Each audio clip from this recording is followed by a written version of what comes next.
to the MSI group stage. Our next matchup is EVOS versus Team Liquid in what is a crucial game for both of these teams. It's a pretty simple equation, right? We already see so many teams at 4 match wins, both these teams at 1. Start winning now, or otherwise, really the results unlikely to go your way. Yes, exactly that. And even then, when you need so many wins, getting this first one will make all the difference in closing the gap. And unfortunately for the other team, things look rather dire.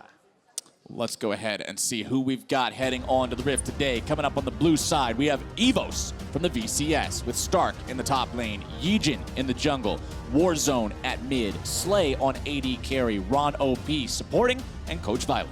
And facing them on the red side, the North American representatives, Team Liquid. Impact is their top laner, Xmithy in the jungle, mid laner Pobelter, AD carry doublelift, support Ole, and Coach Kane.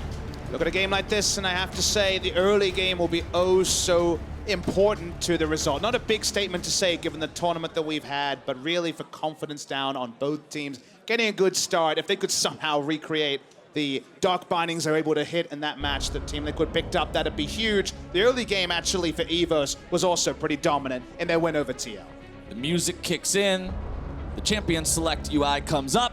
It's time to see how they're going to go about crafting the strategy for this one. It's day 4 of 5 of the group stage. Both of these teams have only a single win under their belts. If you're going to make the run, you better start moving those legs right now, or it's not going to happen. Now, what I find really interesting is that for EVOS, Yijin has played 6 different junglers in 6 games, and Ron OP has played 6 different supports in 6 games. That makes predicting their picks kind of hard, but also kind of easy, because it means that you know that they have quite a deep champion pool. Meanwhile, the predictability is up top, as Stark has played 5 games of Orin this tournament. It was actually the game on Camille we remember where he was always almost able to split forward a lead over Fnatic.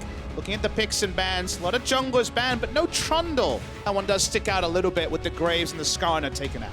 Trundle's still available. That Ornn that you mentioned that Stark plays so much up, still up. And also, Kai'Sa. We saw an incredible performance in game 1 today from Uzi on this champion. We'll see if Slay can do something similar. Very interesting to see it jump up as a first pick. To me, the big question mark for Team Liquid would be whether they just played with a very strong winning 2v2 bot lane. That was what I was hoping to see. The AD carry choice, we've seen this matchup a couple of times in the Kog'Maw side, doing better at MSI. To me, this matchup is less about Kog'Maw beats Kai'Sa, as if you can get the support advantage, a range support into a melee, something along like that, those lines, that's where the true power is unlocked. Yep, certainly can be the case now. If this is the lock-in for Liquid, Xmithy's most common jungler so far in this tournament has been the Trundle. We're yet to see a Graves coming out from Yijin, so he could make that champion number 7.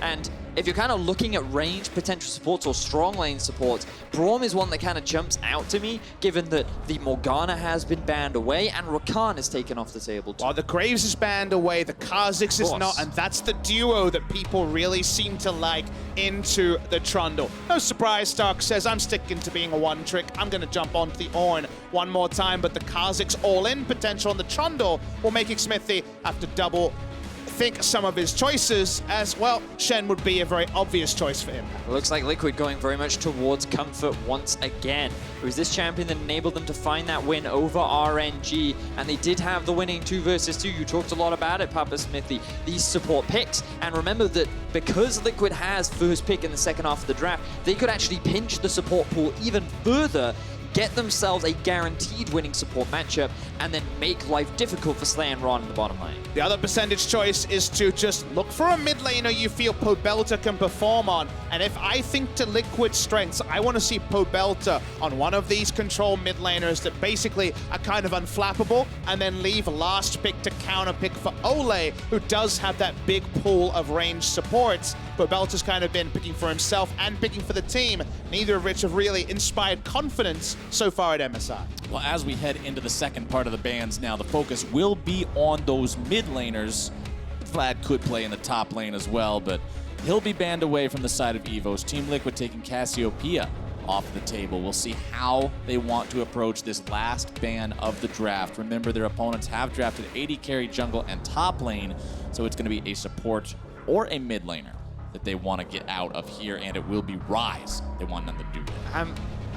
A part of me feels like Liquid is thinking about the Tahm Kench right now. You would have the double global aspect of the Tahm and the Shen. It is one of Ole's comfort champions too, and it always is nice to have that extra bit of protection for the Kog'Maw, but it concerns me about the amount of laning value that it provides with you, and if they do go for that, it will mitigate some of the early strength that Liquid has. But the Taliyah would fit what I was hoping for, which was let's counter pick for Ole, guarantee that good matchup, and find a roaming map utility carry in the Taliyah. We'll see what the answer is, but the Cassiopeia, of course, is the normal pick for Warzone. They've been trying to craft a lot of Cassiopeia comps. That's banned away. The Taliyah can assist with the bot lane. Now we're looking on EVOS to decide what they're actually going to be pairing with their Kai'Sa.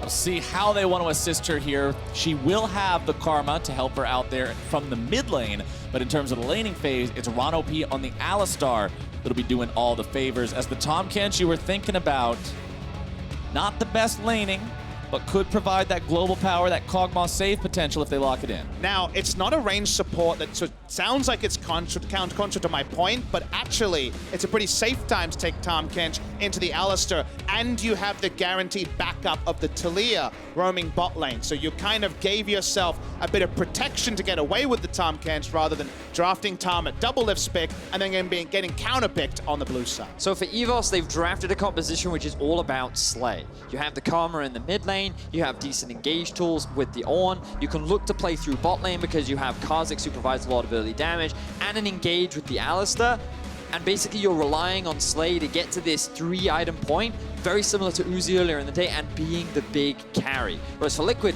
they're slightly varying. Slightly, but I think you're giving a bit too much lip service to a Taliyah. This is very much all about double lift, Shen ult, the Devour. Everything's going to be loaded on the bot side as well. The way they get there, the way they get to playing around bot side is different. Kha'Zix can get an invade advantage and then create no-go zones in the jungle, whereas on the side of Liquid, it's very much about piling in one by one and really helping out that little Kog'Maw. But I also feel that Liquid have the ability to play 1-3-1, and with the Tahm Kench and a Taliyah, it is very easy to move from lane to lane. And I think that's one of the big differences between the two comps that so far Team Liquid have not been able to successfully make work. Up against EVOS Esports, maybe they can find that ability, but the last time they met, they couldn't get out of the lane phase. 1-5, the record for both of these rosters, looking to bring that number up to a 2 here today to start things off on day number 4. Get the ball rolling, start coming back, making a run for one of those knockout stage spots. Only 2 more days left to play in the group stage. Said it before, I'll say it again. You've got to start moving now if you want to try to get there. We're heading on to Summer's Rift now to see which one of these teams can come out on top. Remember the first time they met, it was EVOS that found the win. That is their sole win so far, was against Team Liquid. They continue to evolve. That EVOS lineup was all about initiation CC with the Zac, the Ornn, the dive they had at the time. This time it's a more balanced comp, and we end up with Karma versus Taliyah in the mid lane. And this Karma could go for an early banner of command, and that was the build, and that was the build path that really started to push Taliyah out of the meta, because she's all about the shove. Now Karma has shove, she has safety, and she can itemize banner of command early, makes things tricky for Babelta. Also going to be keeping eyes on that Kai'Sa the whole time. Seeing when he hits that point of just taking over every team fight with the incredible scaling the champion has, or if double lift, will be able to position himself in a spot where he can become that one-man wrecking crew on the Kog'Maw. No crazy level 1s so far, though. And we haven't hit that 1 minute 30 mark. That is fair. That is fair. That seems it's not time for the delayed invade. It's just crazy that the time has gone from about 40-second invades to very much around the spawn of buffs. We will see another invade, and almost feels like the safest way to play League of Legends, according to the scrim meta here, is to invade and guarantee yourself something, one big buff on the map. And note here that Ron OP has dropped a ward on his red buff as well to offer that bit of assistance. Impact is very aware that Team Liquid's red is being stolen. Now he'll get an early trade. Finds a brief amount of damage on to start. The bone plating will block some of it, but Yijin walks away with the red buff, which is exactly what he came for. And you can see Xmithie just moving from his blue onto his Gromp, not trying to fast path towards that enemy red. Now, unfortunately, gentlemen, I feel like this early game isn't going to be the most riveting. No. Level 6, perhaps we could see a bit of action, but when you kind of do your sweep across the map, you look in the middle lane, you just see wave clear. You look up at the top lane, you got 2 tanks mainly just clearing, and 2 junglers that really don't really want to try and have a huge amount of early impact until they hit that level 6 mark and can offer a little bit more value. So eyes kind of eared towards the bottom side of the map where we could see a little bit more skirmishing and playing, but for the most part, I'm expecting a very slow early game. Games like this where they are relatively bloodless, the one fight that may happen is around those wards around the mid lane approaching the bot side of the map where people will have access to the Talia. Weaver's Wall around 6, just the preparation. So while level 6 is when things turn on, 4 and 5 where the junglers may actually fight tooth and nail for a control ward spot to allow that roam to bot lane might actually be worth respecting. You know, and you mentioned those wards around the middle lane too, Papa Smithy, because the last time these 2 teams met, a lot of focus was put in towards the middle lane from Yijin. He was playing the Zac, and he was just permanently ganking Pobelter and inhibiting his ability to really contribute to the map.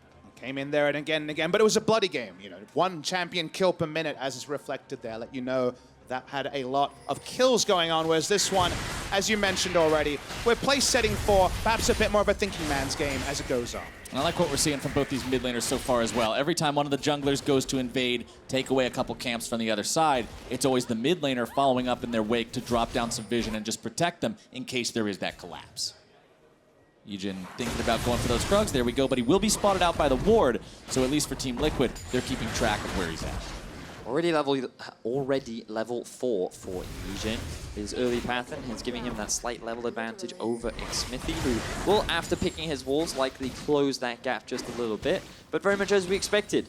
Kind of a slow start, a lot of farming being prioritized, and Doublelift and Ole actually putting a lot of pressure down onto this Kai'Sa. They saw Cassus on the top side, so they know it's pretty free to walk up and just go for the harass. They don't have to respect any level of gank, and into the communication's been a lot better. It's good to see them poke around and make plays like this, and once again, we'll have to wait longer to evaluate the matchup, but now with 2 tank supports to complement the Kai'Sa and Kog'Maw, not expecting a 40 CS lead like we saw in the first matchup between these 2, first game of MSI. You know, and we hear a lot about the Kai'Sa into Kog'Maw, why Kog'Maw is such a big kind of counter to the Kai'Sa. One of the main reasons is the range differential. The thing about Kai'Sa is she only has about 525 range, one of the lowest for many AD carries, and while she does compensate that for mobility, you don't get that until later in the game. So with someone like a Kog'Maw who can just press his W, every time you try to last hit, the Kog'Maw is going to hit you in the face, and that just means that you steadily get poked out of lane, and farming becomes a rather challenging task.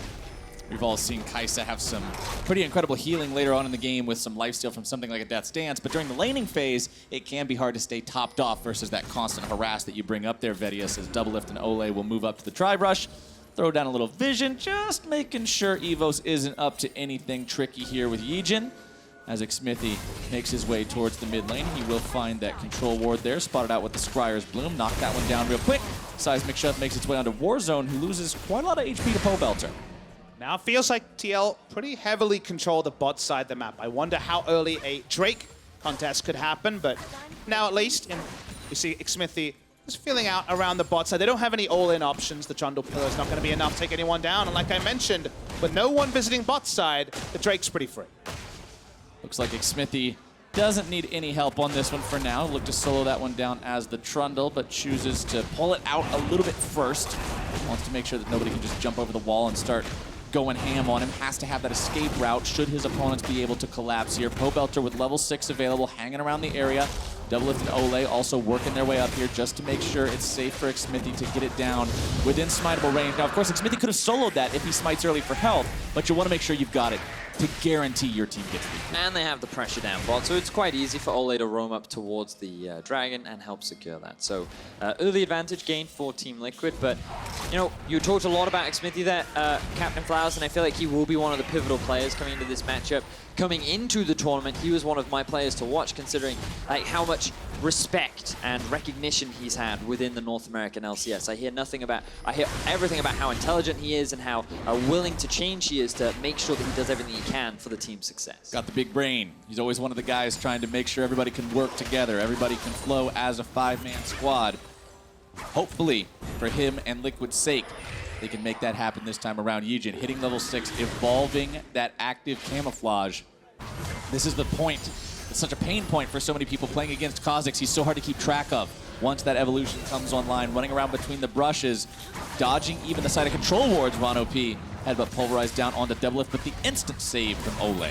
When it comes to that big brain, the big brain from Xmithy led into some vertical jungling where TL controlled the bot side of the map. That's where there's a relevant objective pre-10 minutes. So they got the Drake. Meanwhile, we were watching Yijin. He got a couple of camps. He stole a red buff, but there wasn't the same value top side. They can't dive with an Ornn who doesn't really care if he can overextend a bit more.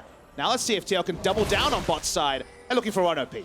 4 versus 1 against an Alistar with no ultimate. Ignite already going to be used. Pulverize tries to flash, but still brought down. Pobelter cashing in on the first blood there. Stand United going to be used now as it will break out into a full-on fight. Xmithy dropping a subjugation, keeping himself alive. Yijin going to be the one ulted there. Stark still looking to go in. Maybe find some frontline work here.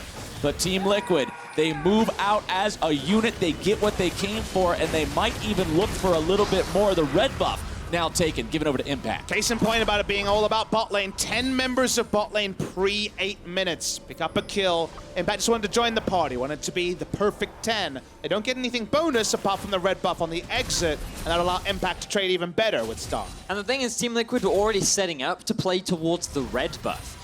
The bonus here is they recognize, oh, Slay is going back to base. If I can just interrupt one of these recalls, then we can actually set up a fairly successful dive, because now the heal isn't available. Ron is still sticking around, greedy. And it's just a huge mistake, because he had plenty of time to get out of this situation, and it makes it easy for TL to find the kill. And you have to think they knew the table setting, which was, hey, we control the top side. TL, they have power bot side. He could have just continued to run away. He didn't. It was a bit more love taps at the end of it, but not going to be a kill from that. But it seemed pretty easy. If he had the right map read, Ron P would have got out fine. Well, failing to have that read means Team Liquid cashes themselves in on first blood, gets a small gold lead from it, just about the 600 gold that you would expect from the kill plus assist. No other side gains made from that one, as you will see Doublelift move back towards the lane. He's got the pickaxe, got the recurve bow, working towards that Ginsu's. But one of the big things is that a lot of summoner spells were used. Many of the globals now unavailable, many things on cooldown as well. One of the big differences is that Pobelter has his ulti up. So if Team Liquid wanted to, with the amount of poke that they're getting down to this bot tower, I feel like a bot lane play would be the next best option for them. Yijin moves up, drops the control ward there. Pobelter hanging around at just the right time to see it pop up. Realizes Yijin's there, pops the control ward while also staying on the other side of the river to keep himself in a good spot, as Stark will have a difficult time dealing with Impact as long as this red buff persists, but it should expire soon and put that lane back to more of a state of equilibrium. Warzone's shops so far have been very much piecemealing things together. CDR boots working towards, you would assume, a tier with the Sapphire Crystal and the Fairy Charm. The Banner of Grand, if it's to come, will be a lot later into the game, which allows Pobelter more time to roam. Speaking of roams, Warzone wanting to go in on this one. Pobelter caught out and punished. No summoners available means they can make that play. Exactly that, Captain Flowers. They recognized the mid lane had nothing up, and they wanted to repeat the same kind of plays that they made in the past. So good play there from EVOS. They get their first kill on the board. Yijin smites away that Scuttle Crab before Impact shows up to scare him away, but Yijin showing that, hey, you can make a play, we can make a play too. Getting in there, punishing Pobelter as Ron P shoves away the Team Liquid bottom lane, trying to provide some time for Slay to farm up down here. And I want to go back to what you talked about earlier, Vedius, how Kai'Sa has a lot of tools in the kit, but they come online later. So for now, it's Slay and Ron P's turret that's dangerously close to going down. They're so happy to overextend, controlling the bot side, and while we do see an answering kill and the kill score reads 1-1, the TL fans can be happy about the fact that overall when it comes to the neutrals, they've got a lot of damage, a lot of standing gold available on the bot side. They've taken the Drake, they're in best position for the next one, and once again, they're just trying to absolutely own the bot side of the map. Xmithy eating the empowered inner flame there from Warzone's Karma, backs himself out, trying to just harass his opponent a little bit there in the chicken pit. Ole takes the opportunity, seeing multiple opponents hanging around the mid lane to clear out some of the control wards as first turret goes over to the side of Team Liquid. Stark still doesn't have teleport up, Impact has his ult up, so this was very easy play for TL to make. Does mean also with all the gold loaded onto Doublelift, the Rage Blade will be available on next back. they can continue hitting the map. They have the 1-3-1 of Talia and Shen ready to go. So the first turret probably leads to the second one a lot quicker than the 11 minutes it took to get the first one suggests. And you saw in the gold lead, it's 1,300 of a lead for Doublelift over Slay. A massive difference between these 80 carries. And considering they're both rushing for a very important item in that Ginsu's Rage Blade, if Team Liquid can find that power point and then look for a fight, could be very big for them. Yijin invading towards Xmithy now, looking to maybe steal away this red buff. Xmithy completely unaware. Oh, and he steals it. And it gets stolen. Good burst Yijin, damage there from smooth Yijin. criminal. Uses the stealth to his advantage. I wanted to make a note of the fact that Ole actually went base first and started grouping up with his team. Thought he might look for an ulti play, perhaps force some kind of action on the map, but everyone from EVOS playing a little too defensively. And while Xmithy did lose his red buff, you can see a bit of vision being set up around the river from Team Liquid because they want to contest the red buff from EVOS, along with taking a dragon for themselves. Drake should be pretty easy takings here for Liquid. There's no one remotely in the vicinity from Evo, so with 2 clouds now under their belt, the team will have that much more rotational power and kiting ability. And because Yijin Pry is getting a red buff, he wasn't in position to actually take the Rift Herald, to take a topside thing. They don't know Yijin's here. He just got right past Xmithy thanks to the timing to set himself up behind his opponents. This could be disastrous for Liquid if it doesn't play out correctly, as now EVOS find themselves jumped on. It's going to be Pobelter looking to make the moves here as the Stand United comes in from Impact as well. Ornn ultimate going to be used. Stark's part of this fight. Everybody showing up here as they look to steal away the red buff. Yet again, they want to give it to Doublelift if they can. That will go over to him. Team Liquid get themselves out. Now, Doublelift was hanging around the bottom side of the map, which means that Slay was free to hit on this top lane tower. If Team Liquid cannot convert this into anything, they will have used a lot of resources for a red buff in exchange for a tier 1 tower. No Weaver's Wall to try to push people away from defending and then have Cogmore open up. So take your point, Vedius. I feel like previously TL have been trading up. This is a bit of a trade down. Does make the game a bit more into equivalence, but I think overall, Yijin's been very focused on selfish objectives like red buffs and things for himself, and the 2 Cloud Drakes kind of the biggest thing to stick out between the 2 teams. And remember the last time Yijin did play the Kha'Zix, it was that game 1 of the tournament where the Flash Walls completely obliterated him. Did he play Kha'Zix that game? That's a game. He had a mouse and keyboard. He selected Kha'Zix in Champions. He selected Kha'Zix, exactly that, Flowers. And unfortunately, he didn't have the same kind of impact that he would have liked to, because during the regular season, Kha'Zix was actually one of his comfort picks. It was something that he was feared for. It was something that coming into the tournament, many teams weren't really considered to give him. But after day 1's performance, people weren't that afraid of it anymore. And now playing this selfish style, we'll see if it bears fruit for the team of EVOS, who are desperately looking for a win. And you saw a couple of these players, Mugen as well, who had these really big undefeated runs on Kha'Zix. And given the pro meta in recent months, you thought, well, that doesn't really mean much. We're not going to see Kha'Zix this tournament. I think increasingly, Kha'Zix, Kindred, the Graves, these champions who have the dueling advantage are being turned into map advantages because of their ability to control space and control camps. And that's why the Kha'Zix is actually a very relevant pick still. But the problem is, guys, if we get too far into this game, True, where his only goal is to assassinate a Talia or a Kog'Maw with Tahm Kench, with Shen, with Trundle protecting them, life can become pretty difficult for that Kha'Zix to find those big damage openings towards those targets. Remember that his responsibility in fights is to do this. Jump into the back line, chunk a target out, and then jump out again. That immediately gives you pressure and an ability to set up, whether it be for the next team fight or an objective. And EVOS can still rely on Slay as that late game threat. Rage Blade has been completed, and Gets Yijin the does it summoner again. heal. That's going to force both carries back. Right as I say, it could be difficult to find your way onto them. He makes his way point blank towards both Liquid carries. And that play is so unique to Kha'Zix, because if you think about it, he basically forced 2 carries to recall for free. There was no potential for any sort of reiteration, and doing that, being able to chunk out 2, allows them to really get a nice spot on the map. Talia just now answering is, okay, map play. Stark wanting to get away from this one, but it's going to be the bottom lane from Team Liquid coming in, looking to help him out. Yijin now caught in a spot he does not want to be in. Ornn ultimate comes back over. Doublelift now going to be in some trouble. Remember, he doesn't have the heal. Popped that one earlier when Yijin found him in his own jungle. Stark finds a little bit more damage. Doublelift going to be forced to flash. 1OP wanting to come around as well. Doublelift no summoners whatsoever.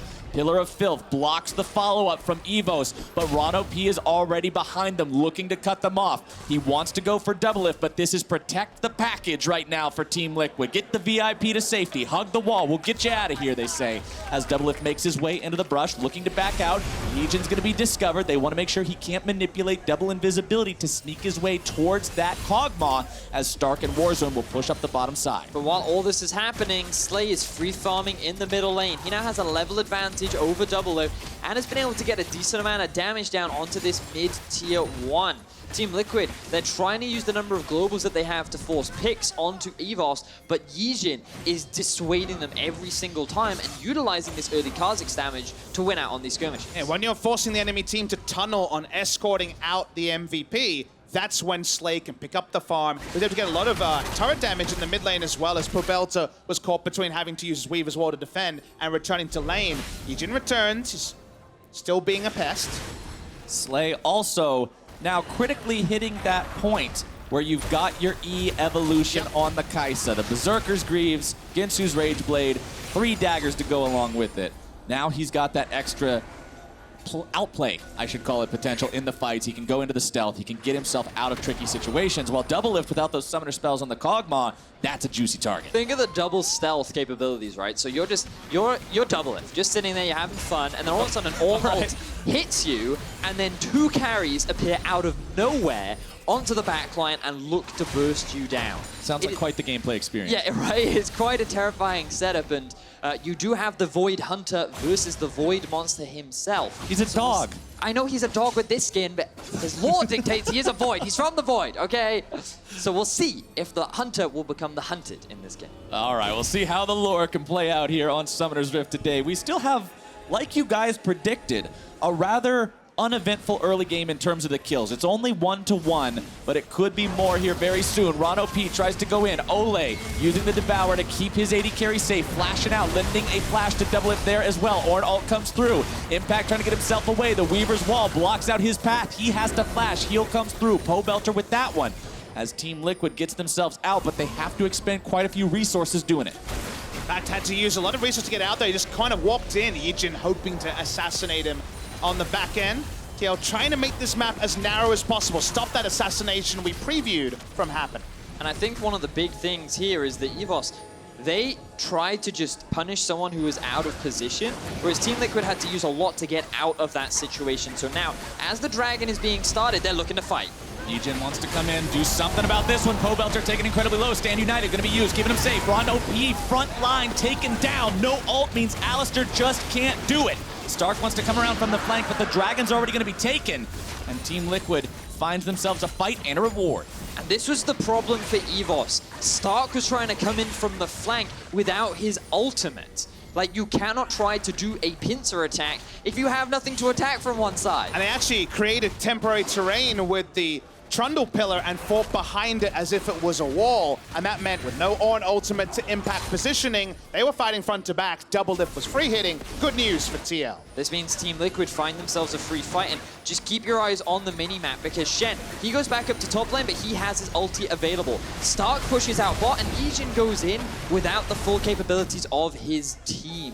That means that Team Liquid, as you rightly identified, Papa Smithy, the pillar allows them to chase down the enemy roster, find themselves another kill, and they secure an Ocean. We cut the replay short, but if you think of Stark having ult available while they clumped into 4, kiting backwards, that's where Ornn really decides the fight. Ornn ult down, not possible. That execution was the wrong time.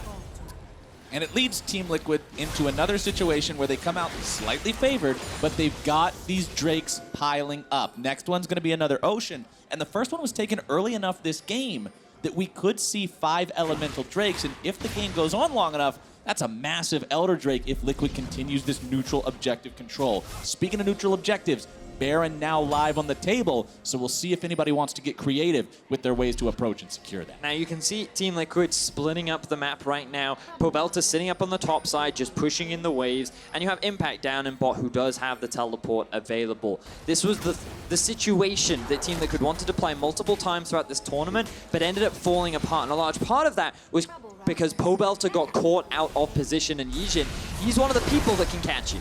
He can also find himself caught. The Bug's got to be careful not to get squashed. Has to try to flash away. The follow-up from Pobelter puts him in the grave, and that's a pretty important pick for Team Liquid. Agent trying to be very fancy. He was in a very advanced brush, but Team Liquid aren't cutting through their jungle in the same way you would against basically any other jungler. Go where you have allies. Go through the river where you are safer because there is less brush to be looked through. Teleport coming through the mid lane, just try to keep the turret up. Double Lift and Team Liquid would love to take this mid lane turret and make the Kha'Zix more accountable by making the lanes longer. Love to do it. They're already there. Team Liquid put another objective under their belts, go up to about a 4,000 gold lead. Now his Slay's going to be found out by Pobelter here in the top side. A lot of damage coming through from both sides. Seismic shove going to be sidestepped. Pobelter barely keeping himself alive. And Impact shows up at the last possible moment, keeping his buddy safe. Or an ultimate misses. Stark is here now as well, but he may have just arrived into his own death, having to pop the flash to walk away. Minion wave so far away, there's nothing to carry them forward to get the kill, but once again, EVOS are on the back foot. Once again, they've tried to make a play, but Slay was found alone, and that's another great use of the Shen ultimate. That time the outnumbering was the difference. And what was gained here for Team Liquid was flash out from Stark, flash out from Slay. And this was just Slay trying to get relevant into the game. He's now on 2 items. He comes close to killing Pobelter, and he might have done it if Pobelter didn't have both the shield from Shen and his Seraphs, that's the Badger. And unfortunately for Slay, he wasn't able to get out of that situation, and it cost his team quite a hefty summoner spell. Again, this year not as common on the Shen, but a very big classic pick for Impact. I think the North American analysts have had it best in that, yep, sometimes when it comes to lane assignments with Pobelter and Impact, things can get tricky. But with the Shen ultimate papering over some of those cracks, it's been able to be a lot cleaner here, as they do have backup for Pobelter this time. And being from NA, a region that enjoys a fiesta every now and again, I love Shen as a pick because he's got the ability to come to the party no matter where he might be. As soon as he hears it in the distance, he's like, I'm there. I'm going to be a part of that. And Impact shows up big to keep his buddy alive. Now you make me want Party Animal Shen skin. That would be a great skin. All right. I would buy that. I don't even play Shen. That's one freebie for Riot Games from me. To me, you look like the real-life Shen, because you're always at all the parties, Captain Flowers. Well, if anything, you're the life of them. I stand united with my friends, exactly like Impact did, coming in clutch there, 1-0-1. He's got the farm advantage over his opponent. He's got the Titanic Hydra with the Banner of Command, so really big, effective split pusher here if left alone in those side lanes, but at the same time, it feels bad to split against him when he's got 2 different ways to join the fight. Exactly that. The teleport is up and available as his ulti is about to be soon. He has gone for a very common split bush build with the Titanic Hydra along with the Banner of Command. And now, with the lack of TP on Stark, Stark is forced to group with the rest of his team, so Team Liquid, they never have to force a fight. They can just allow Impact to chip away at these towers and just split EVOS across the map. Now we return to this minigame of how's your Baron set up looking, as we already had a couple of hairy ones today. We'll see if Team Liquid, with all this pressure bot side, can set one up, because now we know Stark can't be there, so that's pretty good news for TL. And I want to throw back to Team Liquid's one win that they've got so far in the group stage that they found against RNG. They almost threw it Baron by not setting up and executing properly. True. Smithy had an absolutely incredible smite steal away to make sure they maintain control of the game, but Liquid's got to make certain that they're doing this Baron right, if that is the next step in their plan. Pobelter throws out the Weaver's Wall, looking to catch somebody out. It's Ron OP that's been discovered for now. Yijin wants to get Double Lift for the back line. He does find him, takes him very low. Ole's got the Devour, keeping him safe. Ron OP still getting out. Double Lift maybe run down by the Ornn ultimate. Barely going to be sidestepping that one. More damage coming through. Smithy taken low now as well. Double Lift trying to get out, but Yijin wants to come around. Stand United can come through. Double Lift will be protected by that one, but Smithy will not. Yijin has to jump out. Stark still going to be on the front line. Ole drops to Slay. Smithy very low. Double Lift even lower. Yijin already dead. Smithy still looking to find some damage. Now on to Stark. Impact front lining. It's 1 for 1. 1 for 2. Team Liquid just about think their way out of a corner, but man, it was a corner of their own making. They used the Weaver's Wall super prematurely. Even seemed surprised at how it started with the headbutt.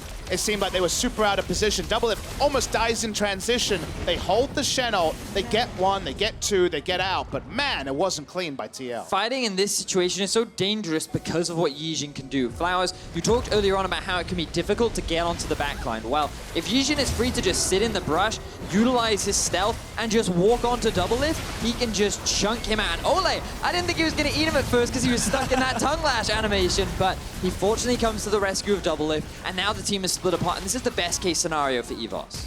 Just a really bizarre start where Pobelta just found himself off the wall, away from his teammate, then got headbutted to it. They continue to chase, They think they can clean them up with how low double lift is. But Impact actually ulting early surprised the enemy team because he ulted in Brush, then was just there for the flash taunt. EVOS say, screw that, let's just get Baron. EVOS is on to Baron already. They're burning it down really rapidly. 1/3 HP. TP coming in. Drake is taken down, but Double is not anywhere near the fight. Can Liquid do it? Yes, they can! The god of the Baron picked! Xmithy steals another one, a double kill for Impact. Slay's taken low, grabs himself a kill in return.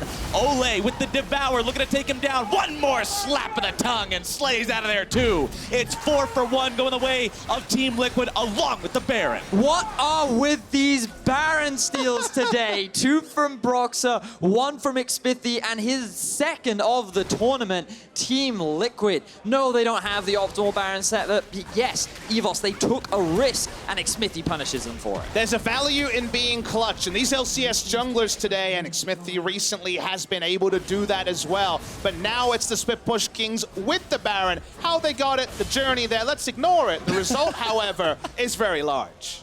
All we're looking is at who crossed the finish line, and Xmithy was the man to do it. Let's take another look. So we can see Ole and Xmithy are hanging around, and they have the pink ward in along with the teleport to keep it alive. And the thing is that the mid and AD are nowhere near available, so this is all on Xmithy for Team Liquid.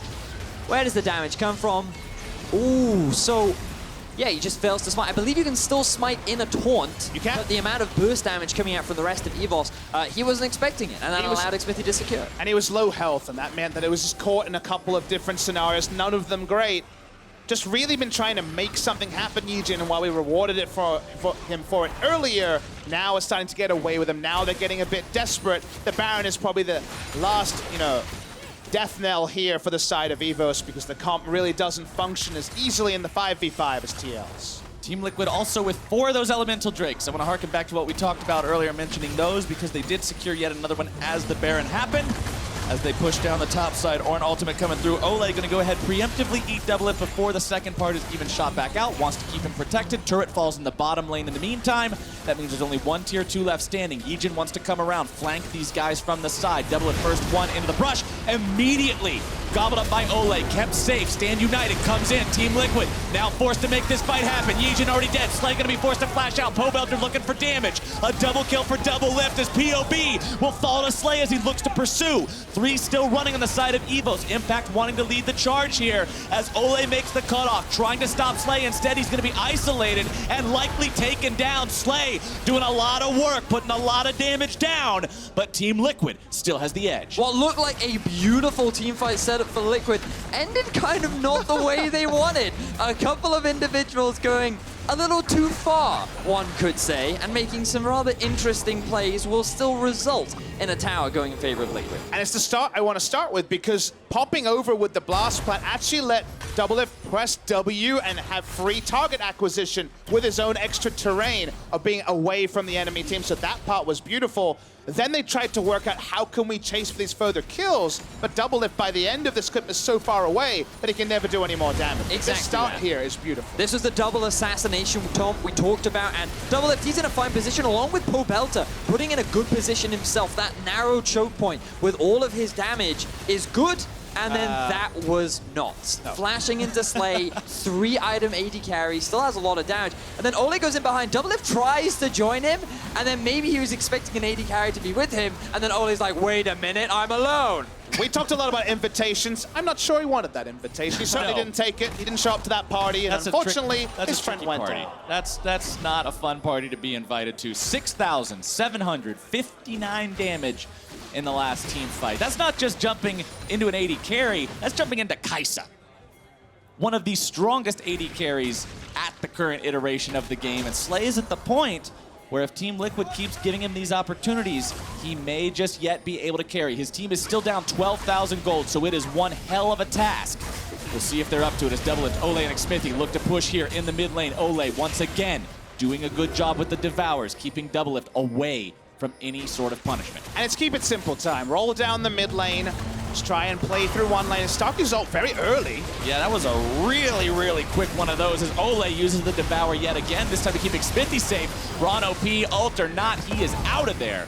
Doublelift grabs that kill. Yijin on the flank trying to find somebody, but they're all too clumped up. Stark also in some danger now. Impact on the back line, looking to keep those carries occupied. Stark will tank as long as he can. Underneath the turret goes Impact. Ole trying to save him, pops the thick skin, getting away from the Kai'Sa. Warzone forced to stay in the back, has to keep Slay okay. Team Liquid gets a little bit sloppy underneath the turret. They still want to continue to push. They've got the couple of Ocean Drakes as well to keep the regeneration up there. Yijin coming around from behind. Turret should fall before he can make his way in here. Yijin has now found himself isolated. Oh, Impact with the taunt. Do we call that luck or skill? Skill. Because Skill, Impact baby. Landing the taunt onto Yijin. Team Liquid secured the bot tower, a little bit messy. I don't feel they needed to go for the dive. They had a minion wave coming up, they had a numbers advantage, but fortunately they all survived, they secured the tower, and they still come out the victors. A long replay to discuss here. Stark used ult super early to try to get Pobelta, I guess, disrespecting the fact the rest of TL would be there. So that's one big tool down. When they kill Ron OP and put down a Weaver's Wall that at first looks really good, the problem here for TL is they see Stark and they ask if his flash is down. The answer is yes. A massive Inspire shield keeps him alive, and then it could have potentially been turned around. And this is where we see Team Liquid, they don't want to retreat just yet. They still have 5 members and Yijin isn't under the tower, so they feel that they can secure it. But with the good ward placement from behind, they're prepared for the flank. And then Impact, he reads him like a book. He predicts every single move he could make. If I was a bug, where would I be? Yeah. Right here. There was not really any reason for him to go straight onto Pobelta and try to run back, and there's no cost for Impact. It's going to be energy on the Shen, so why not go for it and then get it? It looked really cool, and he gets to say, yep, all calculated. Them Korean top laners, man. Yep. Well, it puts them in a spot where they've got a 13,000 gold lead. They've got the drop with the 80 carry. This is the pick that matters. You get Slay. The world is your oyster. Let's see if Team Liquid can find those pearls. They've got an exposed inhibitor in the bottom side. They've got a mid lane turret under siege. What can they break in this base? Inhibitor already down. They've got the other members in the mid lane looking to get that push started as well. Baron, live in 5 seconds. And with Slay dead, it's time to brute force. The minion wave is coming out. They have a lot of different options here. I think a lot of teams would just take the inhibitor turret and back away, but they decide, okay, 25 seconds of no Slay, let's get that Baron. I think it's an easy pickup for Team Liquid, and just want to highlight the power of vision. The ward has now faded, but that same ward that spotted the Yijin flank was what spotted Slay out of position and allowed Team Liquid to get the pick. But EVOS, they don't want to give this up for free. Unfortunately, they don't have a choice. Yijin tries to come around, make some sort of a miracle steal of his own, but instead, he's forced to run away as Ron OP will be the sacrificial Alistar thrown under the bus as Team Liquid catches him out. There's no way for the team to save him.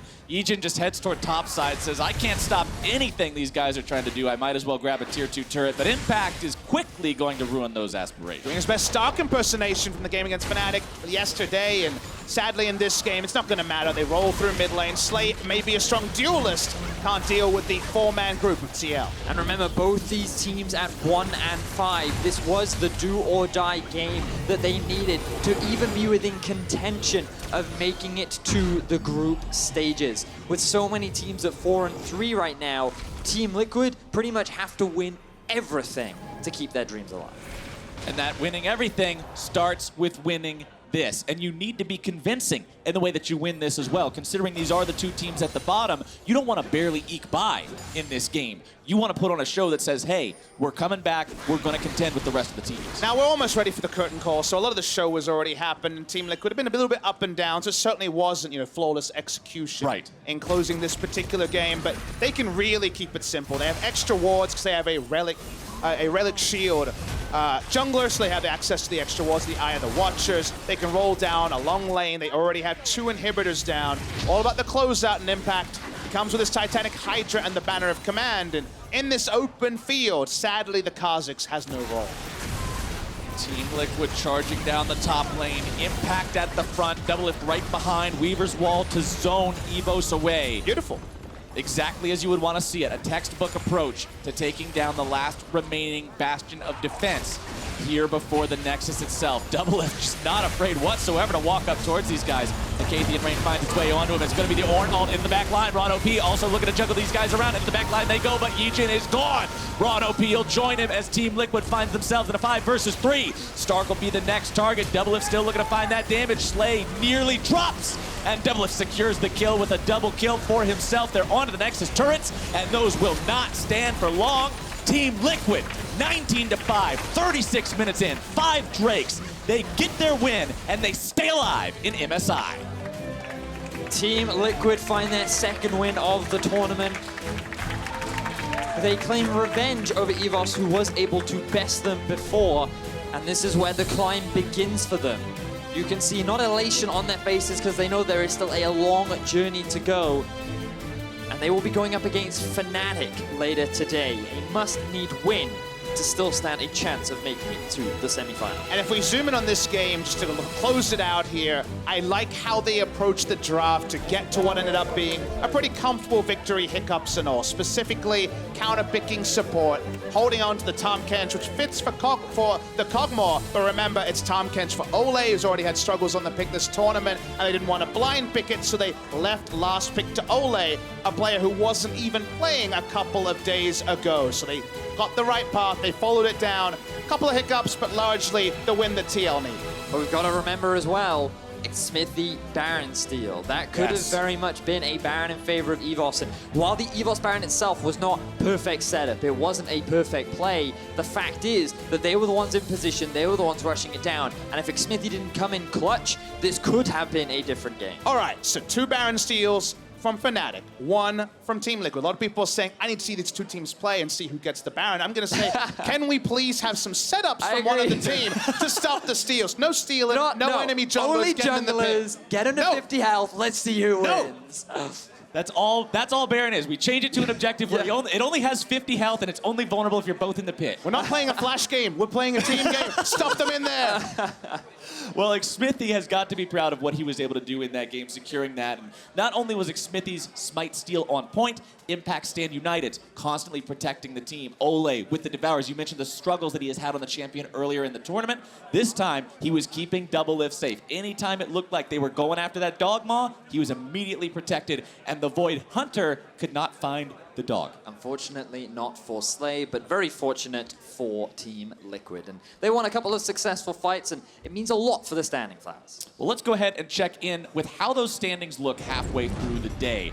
Do or die for EVOS in their next game against Kingzone is the state of play for them right now. They can at best tie for 4th place. RNG, they face Flash Wolves in our next game, and we roll through here. RNG, Fnatic, and Kingzone all with the same game score. Yeah, and it's still in Team Liquid's hands to secure a semi-final spot as they go up against Fnatic later in the day. Still a 2-score record, 2-win record gap between them and Fnatic, but getting a win over their European rivals would certainly be great for them. Well, to hear the thoughts on Team Liquid's win, let's go ahead and check in with Shox and Liquid's jungler.